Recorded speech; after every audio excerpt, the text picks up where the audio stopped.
Welcome to my farming and gardening চ্যানেলে। আমি কানিজ ফাতেমা চলে আসছি আমার বাগানে। আসসালামু আলাইকুম, কেমন আছেন? আজকে আমি আপনাদের মাঝে শেয়ার করব হচ্ছে দুন্দুল গাছের ট্রিপস। কি করলে আপনার গাছে অধিক পরিমাণ দুন্দুলের করা আসবে, সেই ট্রিপসটা আজকে আপনাদের সামনে আমি শেয়ার করব। আর এই যে দেখেন, আমার পাশেই হচ্ছে কমলা গাছটা। আর এই যে দেখেন, মাশাল্লাহ, আমার এই গাছটাতে ভালোই কমলা আসছে। আর অলরেডি আমার এই গাছের কমলার রং হলুদ হয়ে আসছে। তো এগুলো খুব সময় লাগবে না এগুলো পেকে যেতে, তো খাওয়ার উপযুক্ত হয়ে যাবে আমার এই গাছের কমলাগুলো। আর যেটা বলতে চাচ্ছিলাম যে দুন্দুল গাছের ট্রিপস, আর এই যে দেখেন দুন্দুল গাছটা, মাশাল্লাহ, আমার ছাদ বাগানে চতুর্পাশে একদম ছেয়ে গেছে আমার এই দুন্দুল গাছের লতগুলো।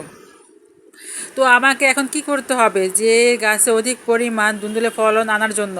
তার আগে কি করতে হবে জানেন? যখন দুন্দুল গাছে দেখবেন অধিক পরিমাণ ঝোপা ধরে ফুল ধরে আছে, সেগুলি হচ্ছে পুরুষ ফুল। আর যেই আগার মধ্যে বা ডোগার ভিতরে দেখবেন সে অধিক পরিমাণ পুরুষ ফুলে ঝোপা, তখন সেই দুন্দুল গাছের আগাটা একদম ভেঙে ফেলবেন। দুন্দুল গাছের আগাটা ভেঙে ফেলার পরে যে গুঁড়া থেকে যে নতুন শাখাটা বের হবে, সেখান থেকে আপনার স্ত্রী ফুলের শাখাটা বের হবে। যে ডোগাটা বের হবে সেখান থেকে আপনার দুন্দুলে করা অলরেডি চলে আসবে।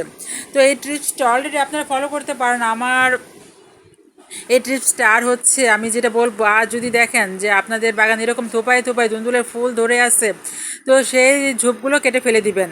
এতে করে অধিক ভালো একটা রেজাল্ট পাবেন। আর এই যে দেখেন, আমার এখানে হচ্ছে ছোট্ট একটা সবেদা গাছ। আর এই সবেদা ছোট্ট একটা গাছে মাশাল্লাহ মাশাল্লাহ প্রচুর পরিমাণে সবেদা আসছে। এই যে দেখেন সবেদার করা, আর এগুলি হচ্ছে থাই সবেদার করা।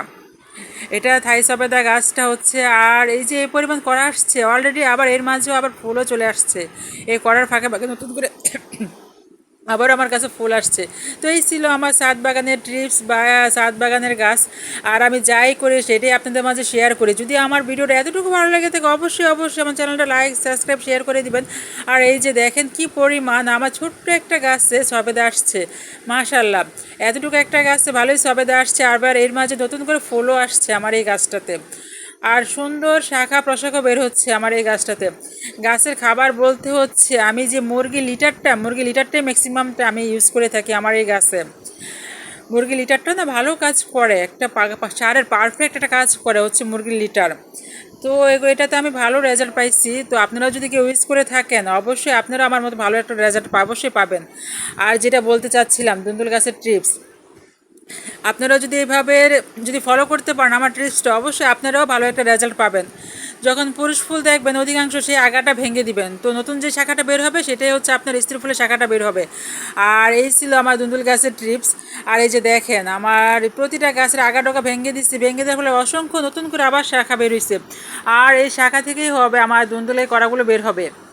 আর যে নতুন যে ঝোপা ঝোপা ফুলগুলো আছে সেগুলো আমি কেটে দিছি, আর তার গুঁড়া থেকেই নতুন করে আবার দুন্দুলে করাটা আসবে। এই ছিল আমার ছাদ বাগানের ভিডিও। যদি আমার ভিডিও আপনাদের কাছে এতটুকু ভালো লাগে থাকে, অবশ্যই অবশ্যই আমার চ্যানেলটা লাইক সাবস্ক্রাইব শেয়ার করে দিবেন। আর আমার ভিউয়ার্স ফলোয়ার্স যারাই আসছে তাদের অসংখ্য পরিমাণ ধন্যবাদ, যারা আমার ভিডিওটাকে আমাকে সাপোর্ট করছেন। এই পর্যন্তই, ভালো থাকবেন, সুস্থ থাকবেন, আল্লাহ হাফেজ।